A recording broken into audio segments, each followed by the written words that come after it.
Hey everyone, just taking a quick 15 seconds to let you know that my new book, The Fitness Mindset, Eat for Energy, Train for Attention, Manage Your Mindset and Reap the Results, which hit the bestseller list within 24 hours of its release, is now available to buy on Amazon. So if you're looking for everything you need to get into incredible shape and the mindset to keep it forever, be sure to check it out. Thanks for listening, and I hope you enjoyed this week's episode.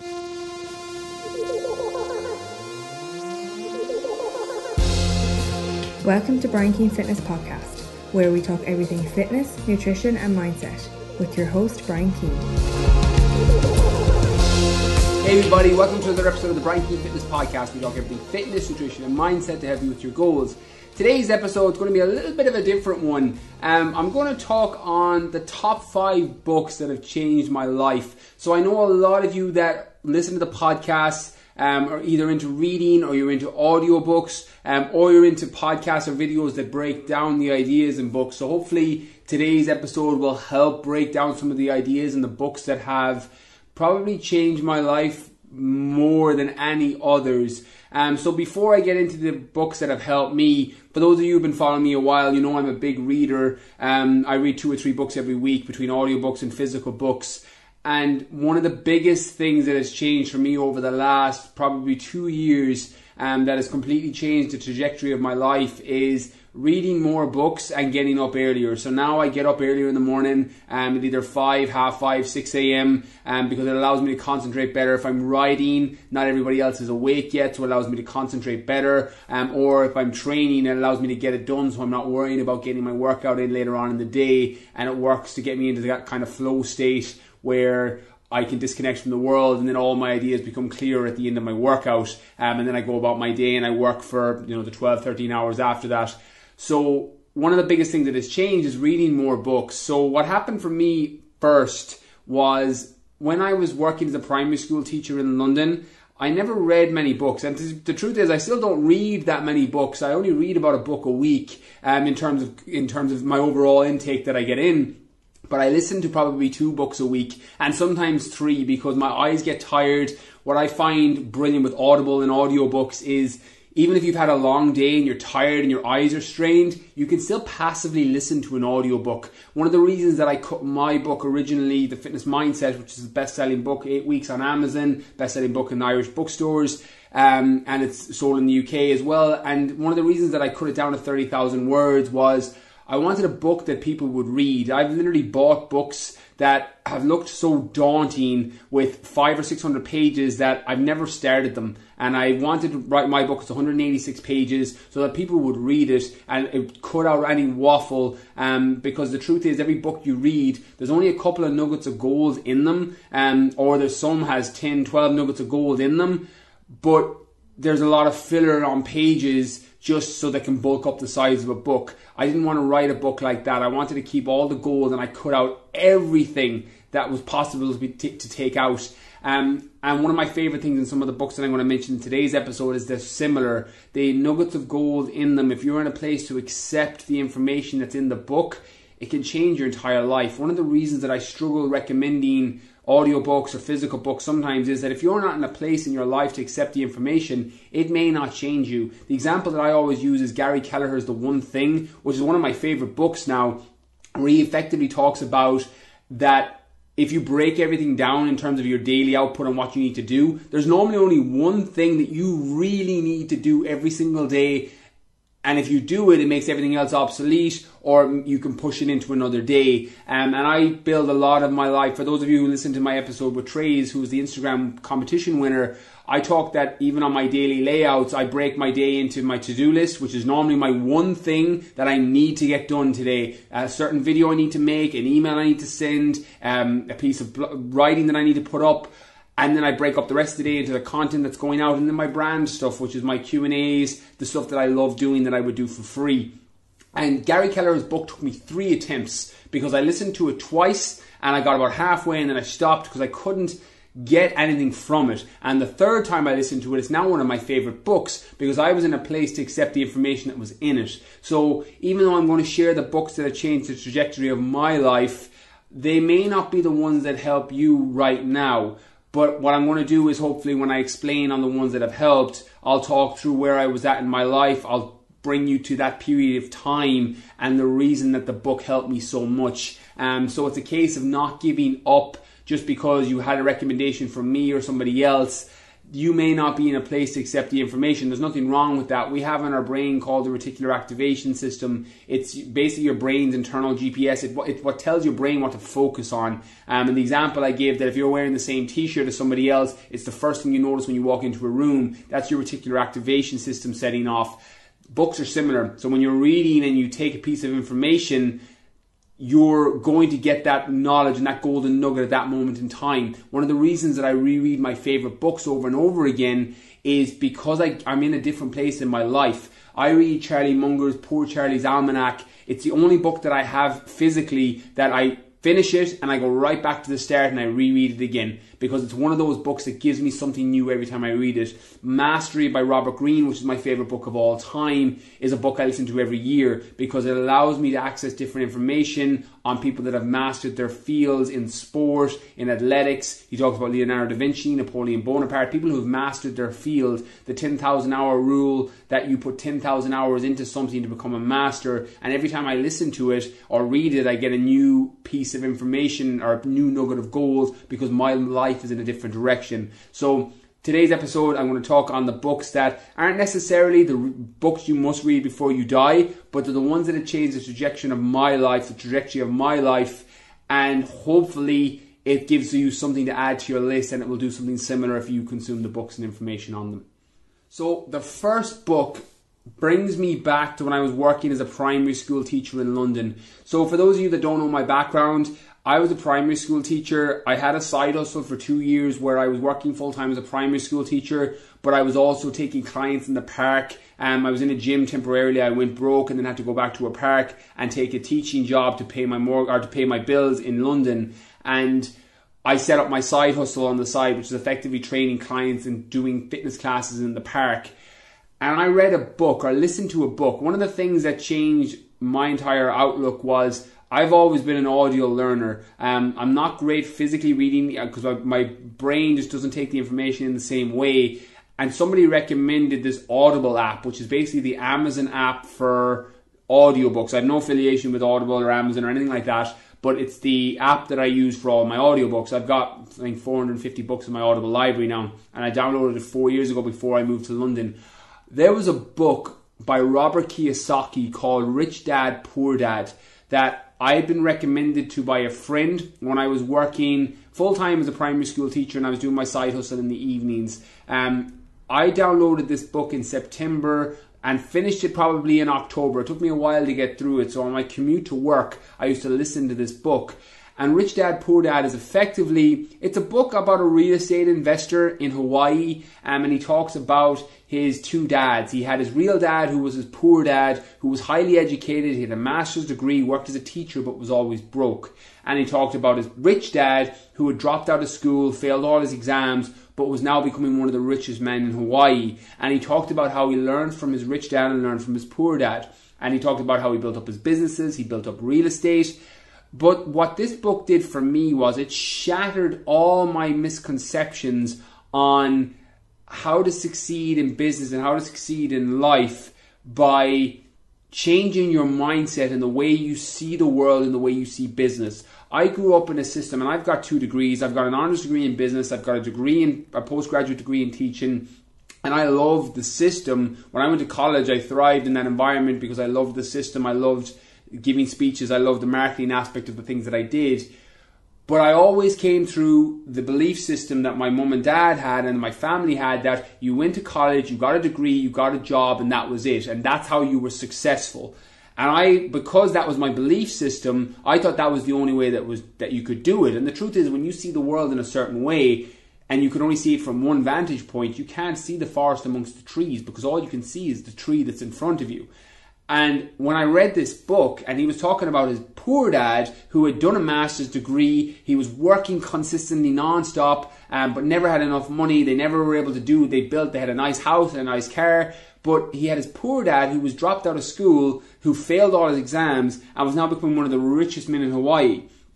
And it shifted my entire mindset that you don't need a degree in order to become the best in your field or to be successful, quote unquote successful. Now, I have numerous qualifications, and as somebody that came through that area of life and done very well in it, I have strength and conditioning background, personal training degree, I have all of these things, business marketing degree, and I'm telling you right now that it's not the be all and end all. It's not what separates you from everybody else.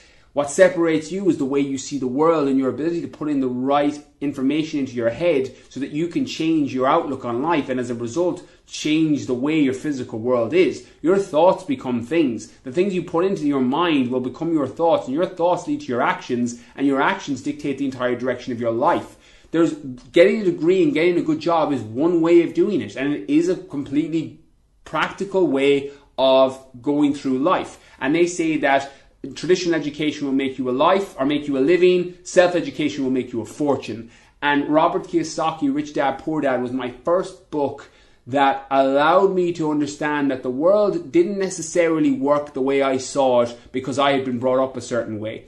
And it smashed all these limitations. And I went and I've consumed all his books. I think he's got 9 or 10, and I've read all of them. That one's the best. Even though Retire Rich, Retire Young is also a cracking book that he's written about shifting your mindset, and that how poor people, regardless of poor being that closed off mindset, that they will say they can't do something, and rich people, rich in all areas of life, will ask how can they do something. And that he speaks a lot on that everybody wants to go to heaven, but nobody wants to die. So he effectively is talking that if you don't put the work in, you can't get the results.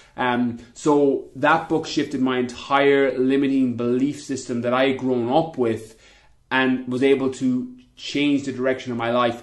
To give you an idea of how strongly that book impacted me, I was working as a primary school teacher in September. That December, Christmas, I left my job and moved back to Ireland, moved in with my mum and dad, went on social welfare and started a fitness business. That book had such an incredible impact on the way I saw the world that I was like, do you know what? Whatever I create is going to be on me. If I want to go to heaven, I need to die. I need to be able to put the work in, and I can get what I want. And that book shifted my entire mindset and allowed me to change the way I saw the world.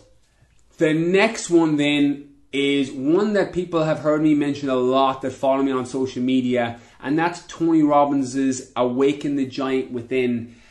This is a hard book to recommend to people because you can't get the audio version. The audio version on Audible is just a synopsis that's an hour long. The actual physical book is a big book, and it's funny to see on Amazon, when my book is on the bestseller list on Amazon, that it's got frequently bought with this book is Tony Robbins' Awaken the Giant Within.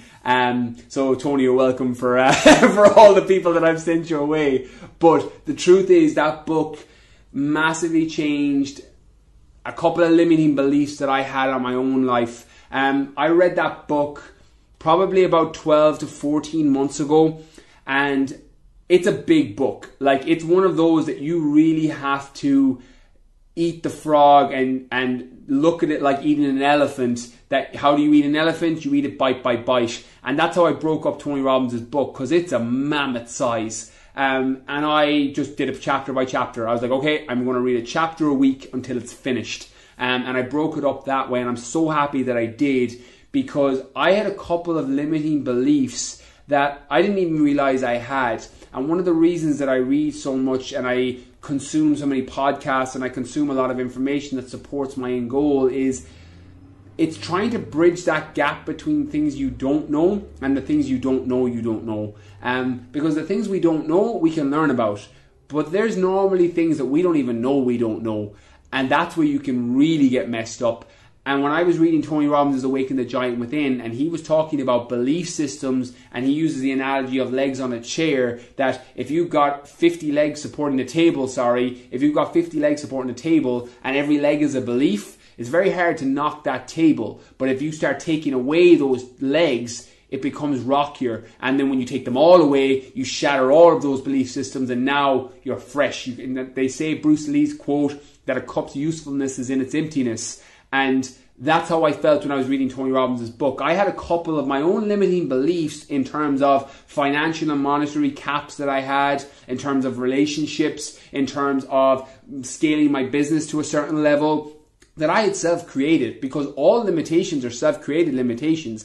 Anything you say you can't do, Confucius says, he who says he can and he who says he can't is both usually right. And when you tell yourself you can't do something, you're 100% right. If you tell yourself you can't make your county team, if you tell yourself you can't drop 3 dress sizes, if you tell yourself you can't get into a good relationship, you are 100% right.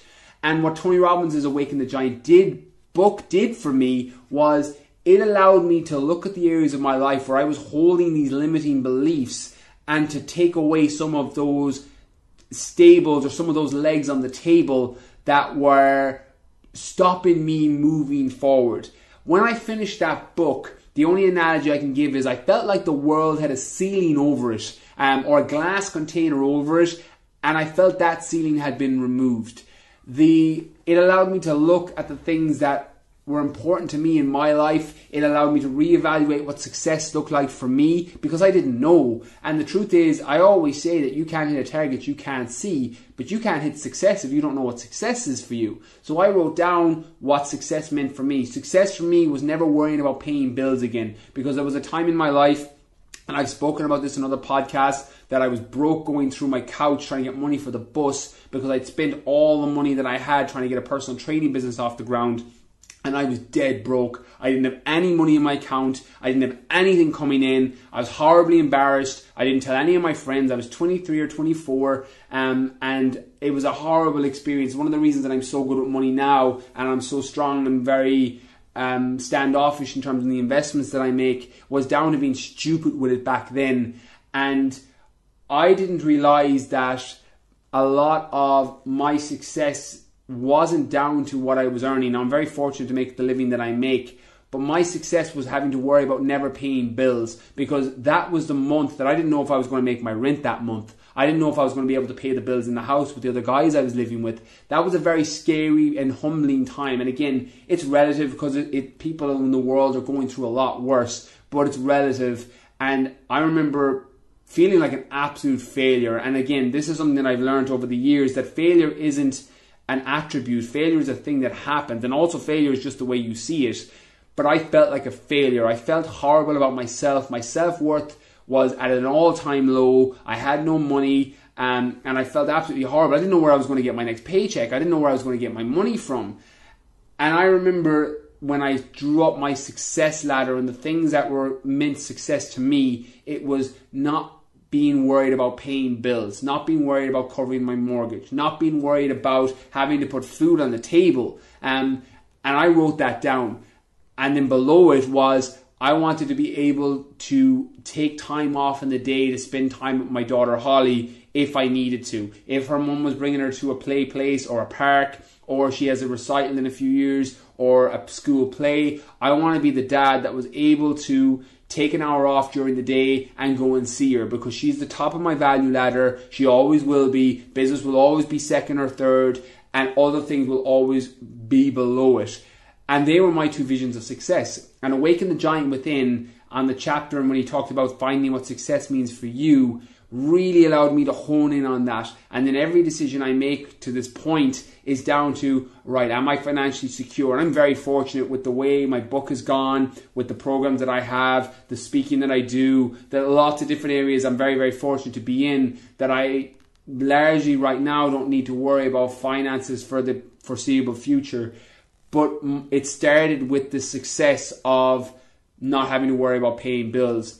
And then the rest of my life is geared towards working on my terms. One of the reasons that my programs are all online, and that I even reduce back my speaking engagements and things now, is down to being able to be around for my daughter and be able to spend time with her in the middle of the day, or whenever it's free, or whenever the time is set up to do that. And Tony Robbins' book, Awaken the Giant Within, really gave me clarity on that. And it's something that has stood with me since. And is one of the reasons that I've been able to live the life that I've lived. And that book really bridged the gap between what I don't know I didn't know, and the things that I had no idea even existed. Okay, the next one then is Ryan Holiday's The Obstacle is the Way. And this one's a little bit different, because it's not that book that actually changed the direction of my life, but it was what that book gave me access to and bridged the gap between things that I didn't know existed. So to expand on that and break that down and flesh that out a small bit, Ryan Holiday's The Obstacle is the Way is a very, very popular book. It's a best-selling book, but very, very popular within NFL and within high-end sports people because of its ability to see everything that happens to you in life as an obstacle that you can reframe as a stepping stone to get closer to where you want to be. So when I was talking to Robbie Henshaw, who plays international rugby for Ireland, I recommended this book to him because there was a couple of things that he was going through. And I told him about the amount of NFL players that had read this book, The Obstacle is the Way by Ryan Holiday, and how they got so much benefit because he was coming back from his pec injury, and how they used it for injuries, they used it for bad games, and they were able to reframe their mindset in terms of using obstacles as the way, using the obstacle as a stepping stone to getting closer to what you want. And what that book did for me, I listened to it probably 2 years ago off the back end of competing. So I was just preparing for the Worlds in Las Vegas. I came 8th in the Worlds in the World Fitness Model Championships 2 years ago, more than 2 years ago now. It was the last competition I did. My life took a completely different direction after that because of the decisions I was making for my health weren't in alignment with being the person that I wanted to be, particularly for my daughter. I spoke about it in my book, that it was becoming the version of who I wanted to be wasn't in alignment with that lifestyle anymore. So I took myself out of it. But I was in the gym, in my old gym. I used to train in the Galway City gym in Galway City. It's a big bodybuilder gym, and it's where all the top competitors are. And it was a friend of mine in there, a good friend of mine now, and I still keep in contact to him to this day, told me about this book called The Obstacle is the Way. He said it's about Stoic philosophy. And I'd never heard of Stoic philosophy. I'd never heard of anything along those lines. But he goes, it's very up your street. He goes, I think you should check it out. So on his recommendation, I downloaded the audiobook. And it changed my entire life from that point because it introduced me to Stoic philosophy. And for those of you who've read my book in the mindset section, one of my favorite quotes of all time comes from Marcus Aurelius, which is, everything we hear is an opinion, everything we see is a perspective. And Stoic philosophy, and Marcus Aurelius was one of the main Stoics. He was the former emperor of Rome. He wrote his book Meditations for himself to keep his head straight while he was one of the emperors of the world. Effectively, when you were the emperor of the old Roman Empire, you basically run the world. And he wrote his book Meditations for himself. And The Obstacle is the Way is largely a breakdown of Stoic philosophy into modern day language. So Stoic philosophy, and for those of you who've been following me a while, you know I'm a big fan of Seneca, who's a Greek philosopher. I'm a Roman philosopher. I'm a big fan of Marcus Aurelius. I read a little bit of Plato and Socrates, which is more Greek philosophy. But Stoic philosophy was written over 2,000 years ago. A lot of the best ideas from it were a couple of thousand years ago. So the language in things like Letters from a Stoic by Seneca or Meditations by Marcus Aurelius is a little bit hard to access because it was written so long ago. What Ryan Holiday's The Obstacle is the Way does is he breaks it down into modern day language and takes the messages from it and then breaks it into simpler terms so that you can apply it to your own life. So what that book did for me was it introduced me to Stoic philosophy. And one of the things, and as somebody that's had a history of anxiety and worry and stress, and anxiety is something that I spoke about in my book and I've spoken on other podcast episodes and other videos. Anxiety is something that comes up and wells up within me. As somebody, I'm very, very grateful for my outlook on life.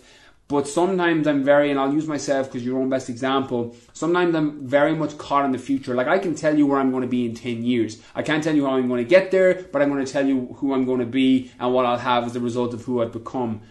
But sometimes that can lead to you going into an anxious state.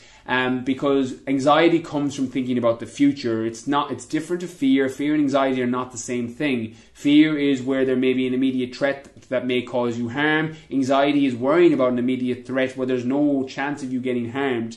And normally depression comes from thinking about the past. And living in that present in the middle of it is normally where all the happiness is. Because the truth is, Dale Carnegie talks in his book, How to Stop Worrying and Start Living, that living in day-type compartments is the only really way you can live because there is no future, there is no past, it's only right now. And what Stoic philosophy allowed me to access was that people have been going through these problems, that there's no new problem written down. It's all of us as people have had it, and people 2,000 years ago had the same problems. The comparison with other people, the worried about having nice things so that you looked better to your neighbor. All of these things that are problems for us right now, and even more so in the social media age, were problems 2,000-3,000 years ago. And Stoic philosophy allowed me to see that there is no new problem. It's been written down somewhere, you just got to go and find it. And it's gone a long way in terms of helping me deal with my anxiety, helping me keep my head straight and make decisions so I can scale and grow my business more, so I can help and serve more people. But Ryan Holiday's The Obstacle is the Way was the book that introduced me to Stoic philosophy. So even though I love meditations and I love Letters from a Stoic by Seneca, I never really recommend them because they're quite hard to access. The language isn't that easily translated. And Ryan Holiday's The Obstacle of the Way is also an audiobook, and you can download it and listen to it. But it's one of my favorites and allowed me to delve into Stoic philosophy, which has done a lot to help me my anxiety, which has allowed me to propel my life forward in numerous different ways. Okay, the next book then is normally the one I recommend ahead of Awaken the Giant Within for people that prefer to listen to audiobook.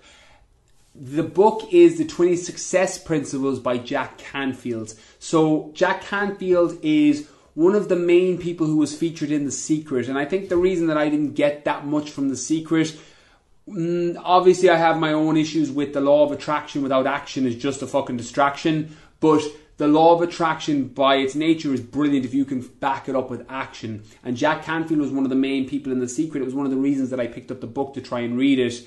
But having read the 20 Success Principles first, I got nothing from The Secret because it took some of Jack Canfield's best bits but didn't give it any flesh or didn't give it any meat. The same with John D. Martini, who was another main feature in there. His stuff and work is great, but The Secret left a lot of it out. Now, by all means, I'm a fan of the fact The Secret has helped thousands and millions of people, but the law of attraction without action is a distraction. So not doing anything and just hoping the universe will give it to you, I don't necessarily think works as someone that's lived through, and I believe in the law of attraction. I believe that the universe will conspire and give you things. I believe in the cognitive neuroscience of the reticular activation system, and those beliefs serve me and help me. But I think if you don't put the action, you don't put the steps in place, they don't do anything. You can't wish to be a millionaire. You can't wish to be slim. You can't wish to have an amazing partner and just expect it to happen unless you do the work that it takes to get there. And what Jack Canfield talks about in his book, The 20 Success Principles, is taking ownership of things. That when you take ownership of a situation, you have control of it. When you have control of it, you can change it. So one of the reasons that the book worked so well for me, and one of the reasons I recommend it, is there's a lot of similar ideas to Tony Robbins' Awaken the Giant Within. Success leaves clues. And when you see the most successful people and the most successful authors and the most successful business people, they normally have the same patterns and the same routines. And if you copy them and do what they do, you'll largely get what they get. So what I found with Jack Canfield, and this started coming up time and time again in different self-help books I was reading, that taking ownership of any situation and everything you have in your life right now allows you to take control and allows you to change the direction of it. Like I was the first one, and I would regularly sit and complain that, oh, well, I don't have a girlfriend, or I don't have a partner, or why can't I find somebody that, you know, is a partner for me, or whatever it is in that area of my life, because it was the area that I struggle with, and it's an area that I still work on. But the truth is, I wasn't taking ownership of the fact that there was stuff going on within me that wasn't allowing me to help and serve a partner or a girlfriend or somebody that you'd be in a relationship with. Jack Canfield's book allowed me to take ownership of the parts of my life where I wasn't stepping up, where I wasn't being the person that I wanted to be. And when you take ownership of something, you can control it. If your business isn't doing well, that's on you. If your relationship isn't doing well, that's on you. If you're not in the shape you want to be in, that's on you. You have to take ownership of it. And when you take ownership of it, you can change whatever direction you want to go in. But if you play the victim and you say, oh, well, why me, or the universe or the world or people are all against me, then you're never going to change anything. And when you're standing on the side of the majority, it's time to pause and reflect. And if you see a load of people in your circle, and I always say you're the average of the 5 people you spend the most time with. If you're spending your time with 5 people who are victims and are always seeing the world as something that's transpiring against them, or their bosses are always at them and it's always somebody else's fault, then you're going to become the 5th or 6th person. So you got to catch that and take ownership of it. One of the reasons that my network has got so small over the last few years, and I always say that I'd rather have 4 quarters than 100 pennies, is down to the fact that when you take ownership of the bad stuff that's going on in your life, or the perceived bad stuff, nothing is good or bad, but thinking makes it so. But when you take ownership of the things that you're not happy with, you can change it then. What Jack Canfield's book did, and Tony Robbins says the same thing in Awaken the Giant Within, and countless other people say the same message. When you take ownership and stop playing the victim, you can change something. But when you blame somebody else and you put the blame on them because you don't have the job you want, or you don't have the body you want, or you don't have the relationship you want, then you're never going to fucking change it. So when you bring it back on you and realize that every feeling you feel is down to you, every decision you've made is down to you. If you're not happy with where your life is right now, it's up to you whether you want to choose to change it. Albert Einstein says that insanity is doing the same thing over and over and expecting a different result. If you're not happy with where you are and you're doing the same thing over and over again, you need to pause, reflect, and change what decisions you're making, and change the choices you're making, or change what you're putting into your mind. If you're sitting at home watching 4 hours of fucking reality TV that's putting garbage into your mind and making you see the world in a negative way, you have to take control that you've made the decision to put 4 hours of rubbish into your mind. You've consumed that information, and if it's affecting the way you see the world, then that's on you. Now, by all means, I'm the first one to say, use your reality shows, use your Love Islands, use your Coronation Street, whatever the show is that you're watching, or your sport, or your games that you're watching, use them as an unplugged time and a downtime to just reset your brain and reset your body. But if it's affecting your life in a negative way, and you're seeing the world in a negative way as a result, you got to change that. But that's down to taking ownership of the decision. What Jack Canfield's 20 Success Principles told me and taught me was, every decision I've made, past, present, and future, is my decision. And I have to we live in a universe of cause and effect. If you put the cause in, you're going to get an effect. The decisions you make are going to have an effect. If you're not happy with the way your life is going, you need to change the decisions you're making. If you're happy with, if you keep doing what you keep doing, you keep getting what you keep getting. So what I would advise is taking ownership of every single situation, and then as a result, when you have the control, you can change whatever direction in your life you want to go, be it relationship, be it body composition, be it your job, and that's what Jack Canfield's book taught me.